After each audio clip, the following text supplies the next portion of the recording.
आज आपण बनवतोय व्हेज लॉलीपॉप, तेही एकदम सोप्या पद्धतीने आणि घरातील उपलब्ध साहित्यामध्ये. व्हेज लॉलीपॉप बनवण्यासाठी मी सुरुवातीला गॅसवर एक कढई गरम करायला ठेवली आणि त्यामध्ये फक्त 1 चमचा तेल घातलं. तेल गरम झाल्यानंतर त्यामध्ये मी हिरवी मिरचीचा ठेचा घातला. हा ठेचा बनवण्यासाठी मी 4 हिरवी मिरची, 1.5 इंच आलं आणि 9 ते 10 लसूण पाकळ्या घेतल्या होत्या. आता ठेचा मंद गॅसवर 1 ते 1.5 मिनिटांसाठी चांगला परतून घेतला. आता यामध्ये भाज्या घालायच्या आहेत. त्यासाठी मी अर्धी वाटी बारीक चिरलेली शिमला मिरची, 1 वाटी किसलेलं गाजर आणि 1 वाटी वाफवलेला मटार घेतला. मी इथे फक्त 3 भाज्या घेतल्या आहेत. तुम्ही यामध्ये हवं असेल तर बीन्स, बीट किंवा कॉर्न पण घालू शकता. आता गॅस फुल्ल करायचा आणि या भाज्या 2 ते 3 मिनिटांसाठी परतून घ्यायच्या. त्यामुळे भाज्यांमधला ओलसरपणा कमी होईल आणि त्या थोड्या कोरड्या होतील. आता जेव्हा आपण या भाज्या परतत असतो तेव्हा त्या थोड्याशा चमच्याने मॅश करून घ्यायच्या, म्हणजे आपले मटार वाफवलेले आहेत ते लगेच मॅश होतात. खूप असा काला करायचा नाही आहे, फक्त थोडंसं मॅश करून घ्यायचं आहे. तर जवळजवळ 2.5 ते 3 मिनटं मी हे भाज्या परतून घेतलेत. आता यामध्ये आपल्याला उकडलेला बटाटा घालायचा आहे. इथे मी मध्यम आकाराचे 3 बटाटे उकडून घेतलेत आणि ते किसणीने किसून घेतले आहेत, ज्यामुळे त्यामध्ये गाठी राहणार नाहीत. आता हा उकडलेला बटाटा भाज्यामध्ये छान मिसळून घ्यायचा आणि एकजीव करून घ्यायचा. बटाटा आणि भाज्या छान एकजीव झाल्या आहेत. आता ते एका ताटामध्ये काढून घेऊ आणि थोडा वेळ थंड करायला ठेवून देऊ.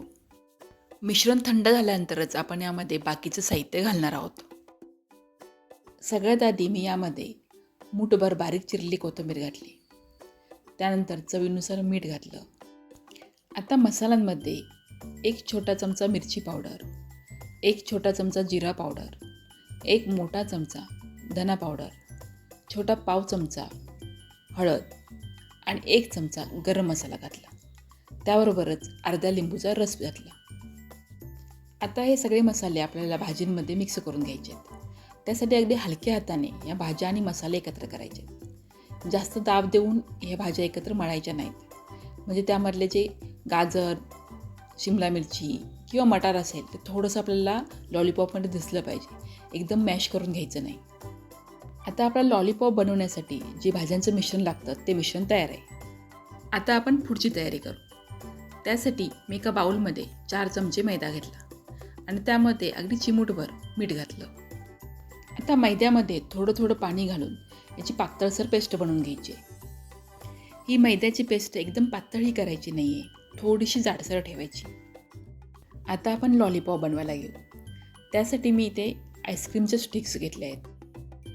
आता या स्टिक्स आपल्याला मैद्याच्या मिश्रणामध्ये थोड्या बुडवून घ्यायचे आहेत. म्हणजे जेवढ्या मिश्रणामध्ये आपण भाजी लावणार आहोत तेवढ्या अर्ध्या स्टिक्स आपल्याला मैद्याच्या मिश्रणामध्ये बुडवून घ्यायच्या, ज्यामुळे त्याला भाजी चांगली छान चिकटून बसेल. आता भाजीच्या मिश्रणाचा एक छोटा गोळा घ्यायचा, म्हणजे जेवढ्या आपल्या मुठीमध्ये मावेल एवढं भाजीचं मिश्रण घ्यायचं आणि त्याचा असा लांबट गोळा तयार करून घ्यायचा आणि त्यामध्ये ही आईस्क्रीम स्टिक्स घालायची. आईस्क्रीम स्टिक घातल्यानंतरही मिश्रण पुन्हा एकदा चांगलं दाबून घ्यायचं, म्हणजे ते तेलात गेल्यानंतर सुटणार नाही. आता अशा पद्धतीने सगळे लॉलीपॉप बनवून घ्यायचे. ह्या एवढ्या मिश्रणामध्ये 10 लॉलीपॉप तयार झाले आहेत. आता लॉलीपॉपला मैद्याचं बॅटर लावून घ्यायचं. मी ते मैद्याचं बॅटर चमच्याने लॉलीपॉपला लावलं आहे. पण आपण मैद्याच्या बॅटरमध्ये लॉलीपॉप बुडवून घेतले तरी चालू शकतात. आता हे बॅटरमध्ये बुडवलेले लॉलीपॉप ब्रेड क्रम्समध्ये घोळवून घ्यायचे. सगळ्या बाजूनी अगदी व्यवस्थित ब्रेड क्रम्स लागले पाहिजेत. तुमच्याकडे जर ब्रेड क्रम्स नसतील तर टोस्ट मिक्सरमधून फिरवून त्याची जाडसर पावडर करून घ्या आणि ती ब्रेड क्रम्सच्या जागी वापरा. आता लॉलीपॉप तळून घेऊ. लॉलीपॉप तेलामध्ये सोडताना तेल एकदम कडक तापलेलं हवं आणि गॅस मध्यम हवा. तेल जर चांगलं तापलेलं नसेल तर लॉलीपॉप तेलामध्ये सोडल्यानंतर ते विरघळतील. लॉलीपॉप तेलात सोडल्यानंतर ते लगेच हलवायचे नाहीत, थोडे सेट होऊ द्यायचे. लॉलीपॉप तळण्यासाठी जास्त वेळ लागत नाही, कारण आपलं तेल खूप चांगलं तापलेलं आहे आणि आपण भाज्या वाफवून घेतलेल्या आहेत. त्यामुळे 1.5 ते 2 मिनिटांमध्ये लॉलीपॉप तयार होतो. लॉलीपॉपचा वरचा रंग थोडासा तपकिरी झाला की लॉलीपॉप तेलातून काढून घ्यायचे. तर आता हे आपले व्हेज लॉलीपॉप तयार आहेत. इथे मी खूप सोप्या पद्धतीने व्हेज लॉलीपॉप बनवलेत. तुम्हाला ही पद्धत कशी वाटली मला कमेंट करून नक्की सांगा. व्हिडिओला लाईक आणि शेअर करा.